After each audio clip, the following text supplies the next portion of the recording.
मित्रांनो, आज आपण बालमानसशास्त्रावरील वारंवार विचारले जाणारे संभाव्य प्रश्न अभ्यासणार आहोत. महा-टी-ई-टी, सी-टी-ई-टी, टेट या सर्वच परीक्षांसाठी हे प्रश्न उपयुक्त आहेत. पहिला प्रश्न आहे, डॉक्टर आर्मस्ट्रॉंग यांनी शास्त्र किंवा विज्ञान या विषयाच्या अध्यापनासाठी आणि विद्यार्थ्यांच्या तर्कशुद्ध विचारांचा विकास होण्यासाठी खालीलपैकी कोणती पद्धती शोधून काढली? टी-ई-टी 2021 आणि 2018 मध्ये हा प्रश्न आलेला आहे. ऑप्शन्स आहेत चर्चासत्र, परिसंवाद, संशोधन, व्याख्यान. डॉक्टर आर्मस्ट्रॉंग यांनी आपल्या सिद्धांतामध्ये प्रयोगातून शिक्षण, कृतीतून शिक्षण, निरीक्षणातून शिक्षण यावर अधिक भर दिलाय. त्यामुळे त्यांनी शास्त्र किंवा विज्ञान विषयाच्या अध्यापनासाठी व विद्यार्थ्यांचा तर्कशुद्ध विचार शक्तीचा विकास होण्यासाठी संशोधन ही पद्धती शोधलेली आहे. Option C is the correct option.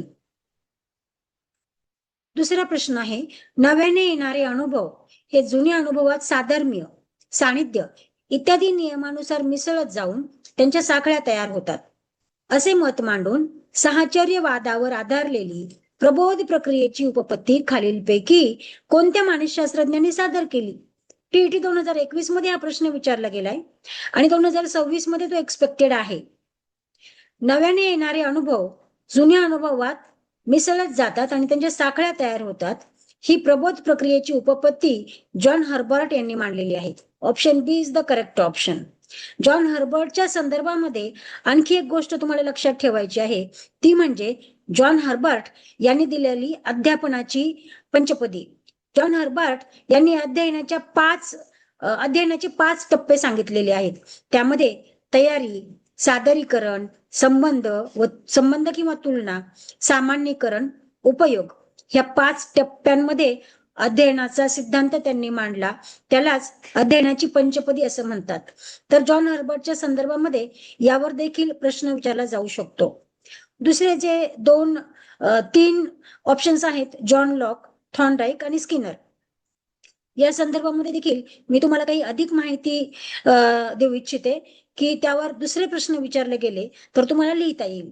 Thorndike यांची अध्ययन संक्रमणाची समान घटक उपपत्ती आहे. त्यानंतर जॉन लॉक हे टॅबुला रासा या सिद्धांतासाठी प्रसिद्ध आहेत. टॅबुला रासा हा ग्रीक शब्द आहे. टॅबुला रासा म्हणजे कोरीपाटी. त्यांचं असं म्हणणं आहे की बालकाचे मन कोरीपाटी असते. जन्माच्या वेळी बालकाला कोणतेही ज्ञान नसते. अनुभव, शिक्षण आणि वातावरण यांच्या प्रभावातून ज्ञान निर्माण होते. तिसरा प्रश्न आहे, खालीलपैकी टिंबटिंब ही औपचारिक अध्यापन उपपत्ती आहे. टी-ई-टी 2021 मध्ये हा प्रश्न विचारला गेलाय. ऑप्शन्स आहेत अनुदेशन उपपत्ती, ब्रुनरची उपपत्ती, सॉक्रेटिसची उपपत्ती, अध्यापनाची सामान्य उपपत्ती.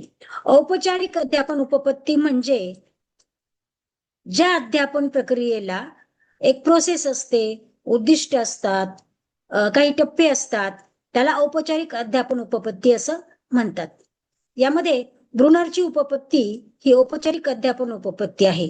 बी इज द करेक्ट आन्सर. आता बाकीचे ऑप्शन कसे चुकीचे आहेत? अनुदेशन उपपत्ती हे सूचनायुक्त अध्यापन आहे. इन्स्ट्रक्शनल मेथड असं त्याला म्हणतात, सूचना देऊन अध्यापन करणं.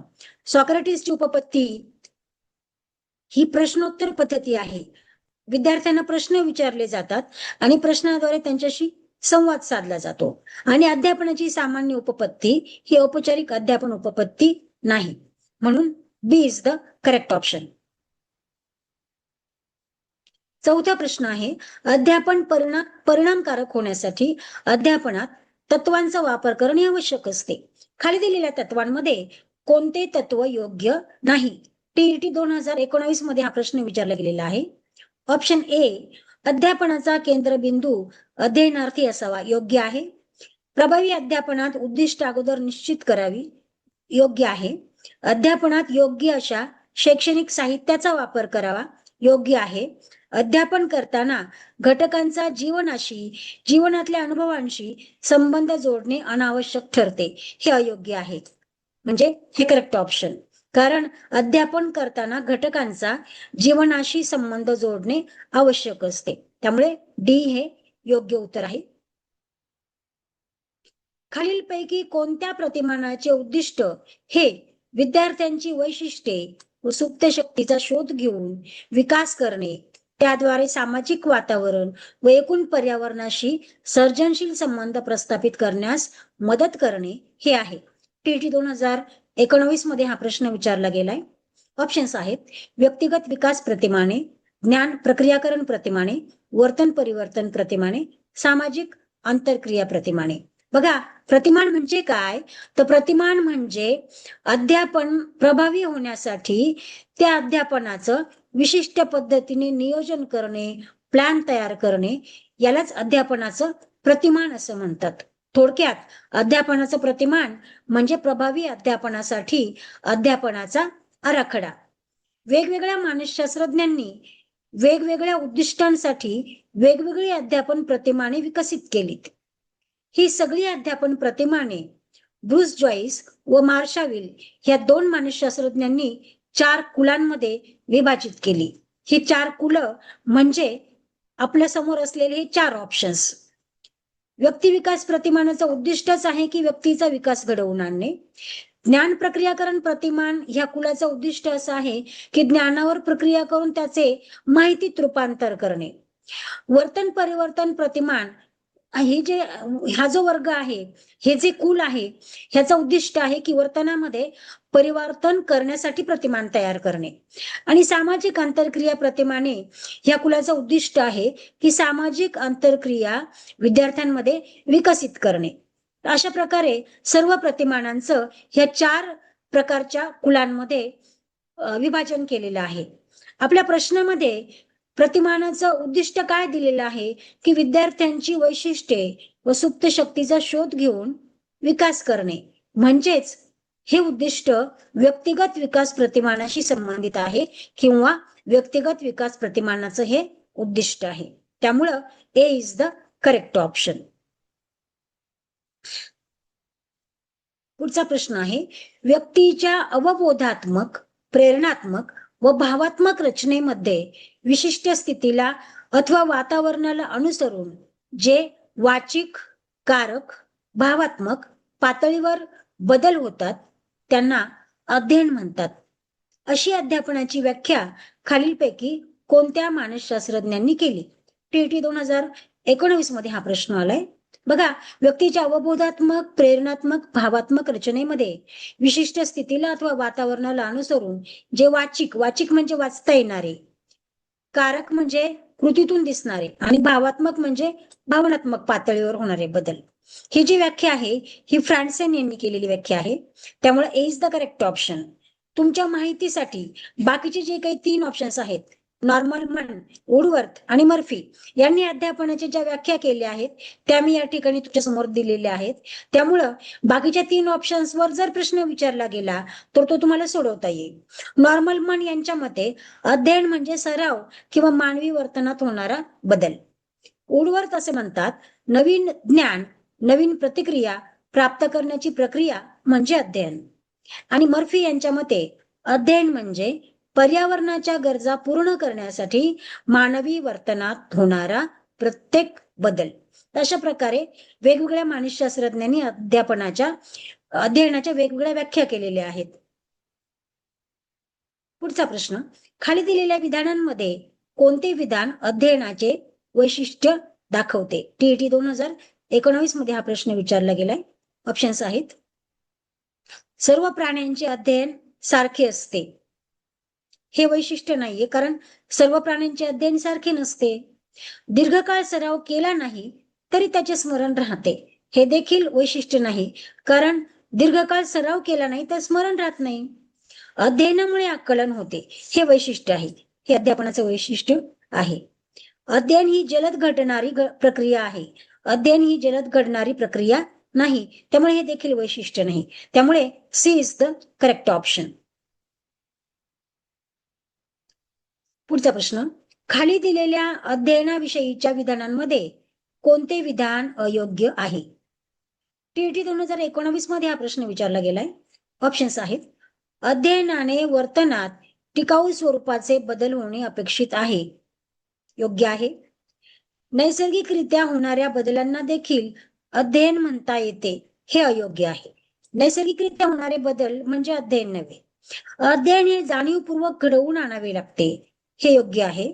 अनुभवातून संभवणाऱ्या वर्तनातील बदलास अध्ययन म्हणता येते, हे देखील योग्य आहे. त्यामुळे बी इज द करेक्ट ऑप्शन. पुढचा प्रश्न आहे, मनावर दडपण येऊन त्याचा अध्ययनावर प्रतिकूल परिणाम होण्याची शक्यता असते, म्हणून शिक्षकाने खालीलपैकी काय करावे? टीईटी 2019 मध्ये हा प्रश्न विचारला गेलाय. ऑप्शन्स आहेत, कठीण विषय सोपा करून सांगावा, विद्यार्थ्यांना अपयश पचविण्यास शिकवावे, विद्यार्थ्यांच्या समस्या समजून घ्याव्यात, विद्यार्थ्यांशी जेवढ्यास तेवढे वागावे. बघा, यामध्ये ऑप्शन बी आणि डी हा पूर्णपणे चुकीचा आहे. सी आहे, विद्यार्थ्यांच्या समस्या समजून घ्याव्यात. केवळ समस्या समजून घेऊन विद्यार्थ्यांच्या मनावरचं दडपण कमी होत नाही, त्यामुळे हे देखील पूर्णपणे बरोबर उत्तर नाहीये. त्यामुळे कठीण विषय सोपा करून सांगितला तर मुलांच्या मनावरचं दडपण कमी होईल, म्हणून ए इज द करेक्ट ऑप्शन. पुढचा प्रश्न, डॉक्टर ब्लूम यांनी मांडलेल्या प्रभुत्व संपादन उपपत्तीविषयी खालीलपैकी कोणते विधान योग्य नाही? टीईटी 2019 मध्ये हा प्रश्न विचारला गेलाय. सर्वात प्रथम ऑप्शन्स वाचण्यापूर्वी तुम्हाला डॉक्टर ब्लूम यांनी मांडलेल्या प्रभुत्व संपादन उपपत्तीविषयी माहिती असायला हवे. डॉक्टर ब्लूम यांनी प्रभुत्व संपादन उपपत्ती, ज्याला मास्टरी लर्निंग थेअरी असं म्हणतात, ही उपपत्ती मांडलेली आहे. या मास्टरी लर्निंग थेअरीमध्ये डॉक्टर ब्लूम सांगतात की प्रत्येक विद्यार्थ्याला त्याला त्याच्या मास्टरीपर्यंत पोहोचवण्यासाठी तो घटक शिकण्यासाठी त्याला जेवढा वेळ हवा तेवढा वेळ दिला तर तो त्याच्या मास्टरी लर्निंग पर्यंत, म्हणजेच त्याच्या प्रभुत्व पातळीपर्यंत पोहोचू शकतो. म्हणजेच आपल्याला त्याला त्याच्या मॅक्झिमम लर्निंग कॅपॅसिटी जी आहे तिथपर्यंत पोहोचवायचं असतं. तर या संदर्भामध्ये जे काही ऑप्शन्स आहेत ते आपण अभ्यासूयात. प्रभुत्व अध्ययनाचा संबंध निकष संदर्भ मूल्यमापनाशी येतो, हे योग्य आहे. प्रभुत्व अध्ययनात प्रत्येक अध्ययनार्थ्याच्या अवकातील उद्दिष्ट ठरवले जाते, हे देखील बरोबर आहे. कारण कोणता विद्यार्थी किती अभ्यासू शकतो, कुठपर्यंत जाऊ शकतो, हे उद्दिष्ट आपल्याला ठरवावं लागतं. हे उद्दिष्ट साध्य करण्यासाठी अध्ययनार्थ्याला किती वेळ लागला हे पाहिले जाते, हे अयोग्य आहे. कारण यामध्ये अध्ययनार्थ्याला जितका वेळ हवाय तितका वेळ देणं गरजेचं असतं. कारण अध्ययनार्थ्याला त्याच्या गतीने शिकण्याची संधी या उपपत्तीमध्ये दिली जाते. ज्यावेळी अध्ययनार्थी अपेक्षित टप्पा गाठतो त्यावेळी त्याचे अध्ययन झाले असे समजतात, हे योग्य आहे. म्हणजे या ठिकाणी फक्त सी हे स्टेटमेंट योग्य नाहीये. C is the correct answer. पुढचा प्रश्न आहे, अध्ययन उपपत्तींच्या वर्गीकरणातील साहचर्यवादी उपपत्तीमध्ये खालीलपैकी कोणत्या मानसशास्त्रज्ञाचा समावेश होत नाही? टीईटी 2019 मध्ये हा प्रश्न आलाय आणि ऑप्शन्स आहेत वॉटसन, गुथ्री, हलल, आसुबेल. बघा, यामध्ये साहचर्यवादी उपपत्तींच्या वर्गीकरण आहे, त्यामध्ये एका मानसशास्त्राचा समावेश नाहीये. तर वॉटसन यांची साहचर्यवादी उपपत्ती आहे, गुथ्री यांची साहचर्यवादी उपपत्ती आहे, हलल यांची साहचर्यवादी उपपत्ती आहे. केवळ आसुबेल यांची साहचर्यवादी उपपत्ती नाही. त्यामुळे Ausubel is the correct answer. हे सगळे इनकरेक्ट आन्सर्स आहेत. आसुबेल यांची साहचर्यवादी उपपत्ती का नाहीये? तर त्यांची उपपत्ती मिनिंगफुल लर्निंग थेअरी ही उपपत्ती त्यांनी मांडलेली आहे, अर्थपूर्ण अध्ययन. त्यामुळे D is the correct answer. या ठिकाणी सपोर्टिव्ह स्टडी म्हणून तुम्हाला मी वॉटसन, गुथ्री आणि हल यांच्या संदर्भातील साहचर्यवादी उपपत्ती संदर्भात माहिती दिलेली आहे. वॉटसन यांना वर्तनवादाचा जनक असं मानलं जातं. मानवी शिक्षण हे उत्तेजक आणि प्रतिसाद यांच्यातील साहचर्यामुळे होते असं त्यांचं म्हणणं आहे. गुथ्री यांच्या मते शिक्षणासाठी बक्षीस किंवा शिक्षेची फारशी गरज नाही, तर केवळ वेळेचे सानिध्य पुरेसे आहे. आणि हल यांच्या मते यांचा सिद्धांत आहे की प्रबलन आणि सवय यांच्यामध्ये साहचर्य निर्माण झाल्यामुळे व्यक्ती शिकतो. प्रबलन म्हणजे एखादी गोष्ट पुन्हा पुन्हा केली जाते आणि मग त्यातून सवय लागते, सवय निर्मिती होते आणि मूल शिकत जाते. अशा प्रकारे वॉटसन, गुथ्री आणि हल यांची साहचर्यवादी उपपत्ती आहे. आसुबैल यांची मात्र साहचर्यवादी उपपत्ती नाही. त्यामुळे day is the correct option. पुढचा प्रश्न, खाली दिलेल्या उपपत्ती आणि त्यांचे जनक यांच्या योग्य जोड्यांचा पर्याय कोणता? टीईटी 2019 मध्ये हा प्रश्न विचारला गेलाय. बघा, पॅवलॉव, इव्हन पॅवलॉव यांची जी उपपत्ती आहे ती आहे अभिजात अभिसंधान उपपत्ती. म्हणजे फर्स्टला डी ऑप्शन आहे. फर्स्टला डी, या ठिकाणी फर्स्टला डी असलेला एकच ऑप्शन आहे, म्हणजे हे आन्सर असणार आहे. थॉर्नडाईक यांची जी उपपत्ती आहे ती आहे सहसंबंध उपपत्ती. कोहलर यांची मर्मदृष्टीमूलक उपपत्ती आणि स्किनर यांची साधक अभिसंधान उपपत्ती. फर्स्टला ड, त्यानंतर सेकंडला क, थर्डला अ आणि फोर्थला ब, म्हणजे second is the correct option. आता हे लक्षात ठेवा, पॅवलॉव अभिजात अभिसंधान उपपत्ती किंवा त्याला शास्त्रीय अभिसंधान असं देखील म्हणतात. थॉर्नडाईक यांची सहसंबंध उपपत्ती, कोहलर यांची मर्मदृष्टीमूलक उपपत्ती आणि स्किनर यांची साधक अभिसंधान उपपत्ती. अध्ययन परिणामकारक होण्यासाठी खालीलपैकी कोणती तत्वे सहाय्यभूत ठरतात? 2016 मध्ये हा प्रश्न विचारला गेलाय. अध्यापन प्रभावी होण्यासाठी उद्दिष्टे अगोदर निश्चित केली जातात, हे सहाय्यभूत आहे. अध्ययनार्थ्याच्या उपजत क्षमता विकसित करणे अनावश्यक असते, हे रॉंग आहे. कारण आपल्याला अध्ययनार्थ्याच्या उपजत क्षमता विकसित करणे आवश्यक असते. अध्ययनार्थ्याच्या पूर्वज्ञानाची दखल घेऊन नवीन ज्ञानाशी संबंध प्रस्थापित करावा, हे योग्य आहे. अध्ययनार्थ्याच्या दैनंदिन अनुभव अत्यंत महत्वाचा असतो, हे देखील सहाय्यभूत आहे. म्हणजेच अ, क आणि ड ही विधाने सहाय्यभूत आहे. अ, क, ड म्हणजे second is the correct answer.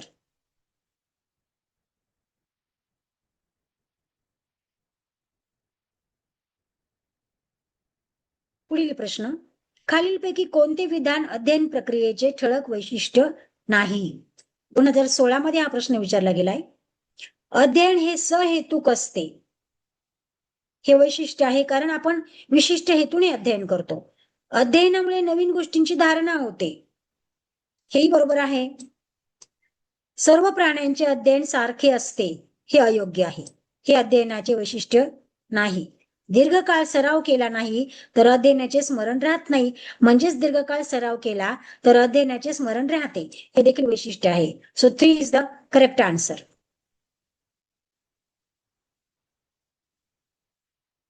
अध्ययन उपपत्तीच्या साहचर्यवादी उपपत्ती या वर्गात खालीलपैकी कोणत्या उपपत्तींचा समावेश होतो? साहचर्यवादी उपपत्ती या वर्गात खालीलपैकी कोणत्या उपपत्तींचा समावेश होतो, हे आपल्याला शोधायचं आहे. थॉर्नडाईक यांची सहसंबंध उपपत्ती ही साहचर्यवादी उपपत्ती आहे. पॅवलॉवची अभिजात अभिसंधान उपपत्ती ही देखील साहचर्यवादी उपपत्ती आहे. ब्रुनरची ज्ञानात्मक उपपत्ती ही साहचर्यवादी उपपत्ती नाही. स्किनरची साधक अभिसंधान उपपत्ती ही देखील साहचर्यवादी उपपत्ती आहे. म्हणजेच अ, ब, ड. Third option is the correct option. लक्षात ठेवा, थॉर्नडाईक, पॅवलॉव आणि स्किनर यांच्या साहचर्यवादी उपपत्ती आहेत. ब्रुनरची उपपत्ती ज्ञानात्मक उपपत्ती आहे. अध्यापनाविषयी वेगळा विचार करणाऱ्या विचारवंतांची खाली काही विधाने मांडलेली आहेत. त्यापैकी अयोग्य विधान कोणते?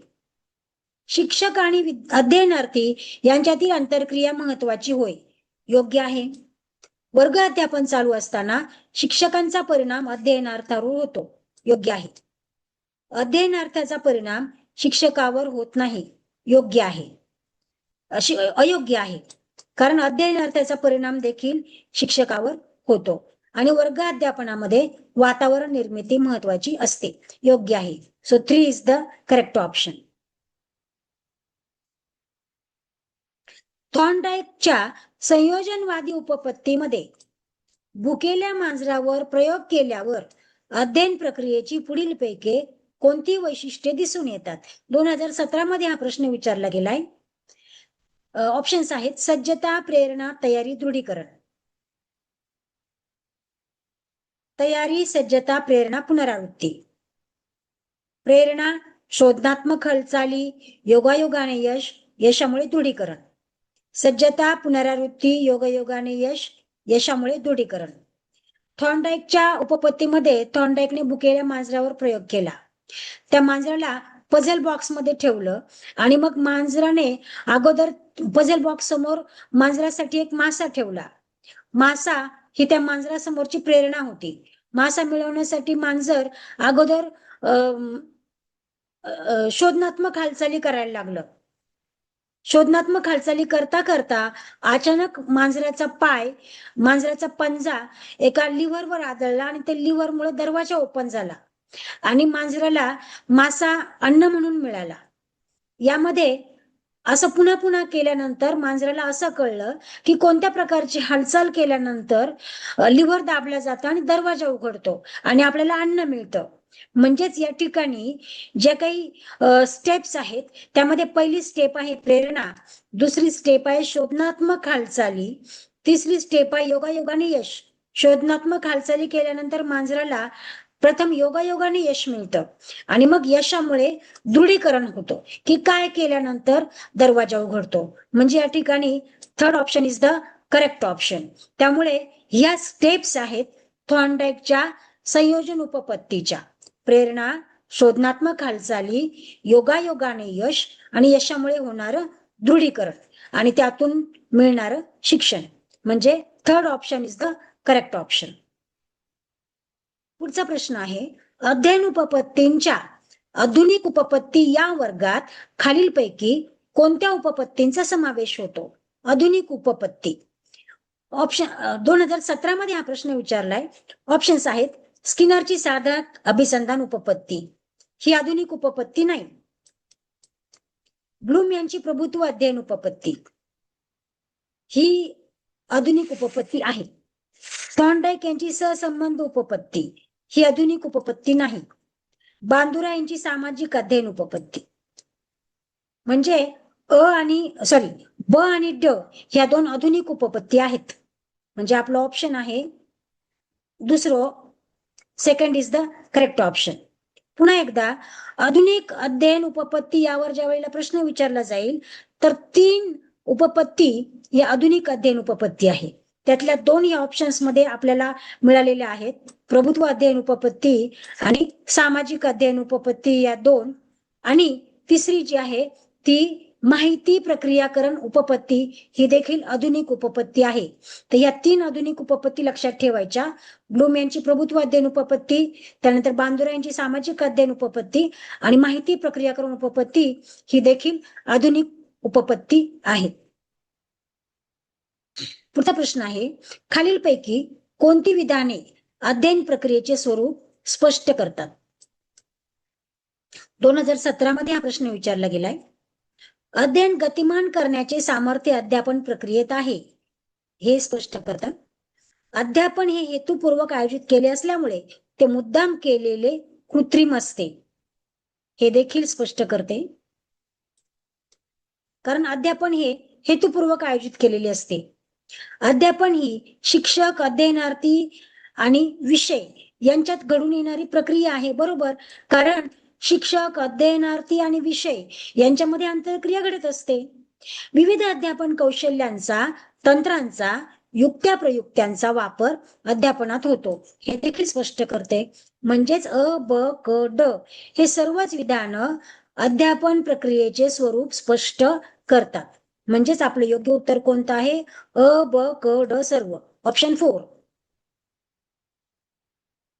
पुढचा प्रश्न अध्ययन उपपत्तींच्या वर्गीकरणांमध्ये ज्ञानात्मक उपपत्तीमध्ये खालीलपैकी कोणत्या मानसशास्त्रज्ञांचा समावेश होत नाही? 2018 मध्ये हा प्रश्न विचारला गेलाय. ज्ञानात्मक उपपत्ती बघा, ज्ञानात्मक उपपत्ती कुणाकुणाच्या आहेत? आपण यापूर्वीच्या प्रश्नामध्ये पाहिले की गुथ्री यांची साहचर्यवादी उपपत्ती आहे, म्हणजे हे करेक्ट ऑप्शन आहे. मग आता तुम्हाला लक्षात काय ठेवायचं आहे की लेविन, गॅने आणि ब्रुनर या तिघांच्या उपपत्ती ज्या आहेत त्या ज्ञानात्मक अध्ययन उपपत्ती आहेत. म्हणजे आपले योग्य उत्तर आहे गो3 ऑप्शन 1. अध्ययन म्हणजे अशी कृती की जी कृती नव्या परिस्थितीला प्रतिसाद देण्याचे आयोजन करते. अशी व्याख्या खालीलपैकी कोणत्या मानसशास्त्रज्ञाने मांडली? अध्ययन म्हणजे अशी कृती की जी नव्या परिस्थितीला प्रतिसाद देण्याचे आयोजन करते. गॅरेट यांची ही व्याख्या आहे अध्ययनाची. It is the correct answer. John Locke, John Herbart हे आपण पहिल्या मला वाटतं सेकंड क्वेश्चन मध्ये ऑप्शन्स मध्ये पाहिले. जॉन लॉक यांच्या संदर्भामध्ये टॅब्युला रासा हा सिद्धांत त्यांचा प्रसिद्ध आहे आणि जॉन हर्बार्ट यांची व्याख्या सेकंड क्वेश्चन मध्ये दिलेली आहे. नव्याने येणारे अनुभव जुन्या अनुभवात साधर्म्य आणि सानिध्य इत्यादी नियमानुसार मिसळत जाऊन त्याच्या साखळ्या तयार होतात. ही जॉन हर्बार्ट यांनी अध्ययनाची केलेली व्याख्या आहे. आणि जॉन लॉक यांचं अध्ययन किंवा ज्ञान प्राप्ती म्हणजे अनुभवातून शिकणं ही त्यांनी अध्ययनाची व्याख्या केलेली आहे जॉन लॉक यांनी. आणि जॉन लॉक यांचं टॅब्युला रासा हा सिद्धांत देखील प्रसिद्ध आहे, हे लक्षात ठेवा. विल्बर श्रॉम यांनी जी अध्ययनाची व्याख्या केली आहे ती आहे अध्ययन ही केवळ माहिती गोळा करण्याची प्रक्रिया नसून ती अर्थ लावण्याची, सामायिक समजूत निर्माण करण्याची प्रक्रिया आहे. मुळात विल्बर श्रॉम यांनी अध्ययनावर अधिक काम नाही केलेलं. विल्बर श्रॉम यांनी संप्रेषण म्हणजेच कम्युनिकेशनवर काम केले. म्हणून त्यांची जी व्याख्या आहे त्यामध्ये अर्थ लावणे, सामायिक समजूत निर्माण करणे हे शब्द आलेले आहेत. तर त्या पद्धतीने ही जी व्याख्या आहे ही गॅरेट यांनी केलेली आहे. योग्य उत्तर आहे ऑप्शन 4.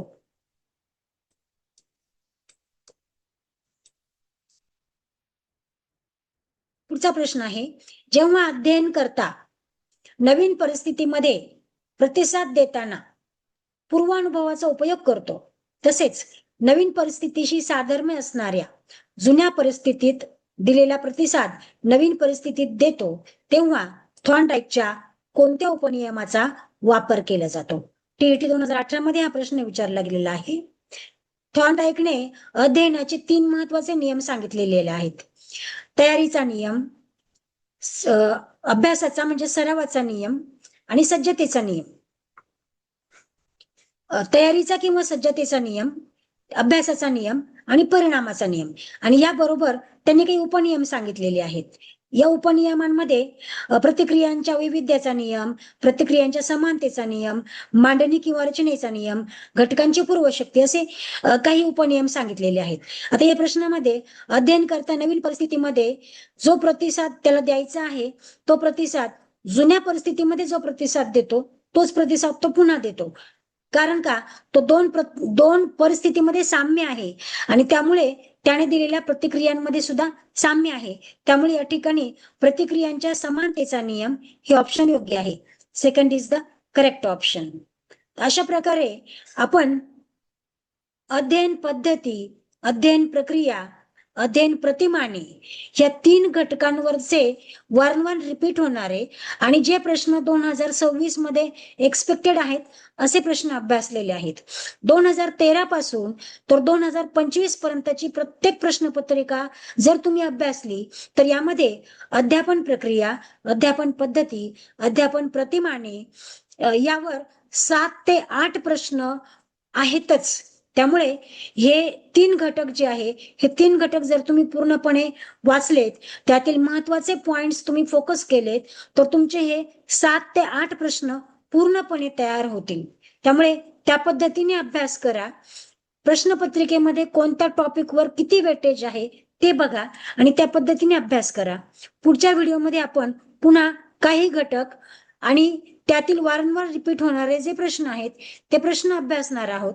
तोपर्यंत आजच्या या सर्वच प्रश्नांचा अभ्यास करा आणि त्या प्रश्नामध्ये जे काही ऑप्शन्स आहेत त्या ऑप्शन्सच्या संदर्भामध्ये कोणत्या प्रकारचे एक्सपेक्टेड क्वेश्चन्स येऊ शकतात ते देखील मी तुमच्या बरोबर शेअर केलेलं आहे.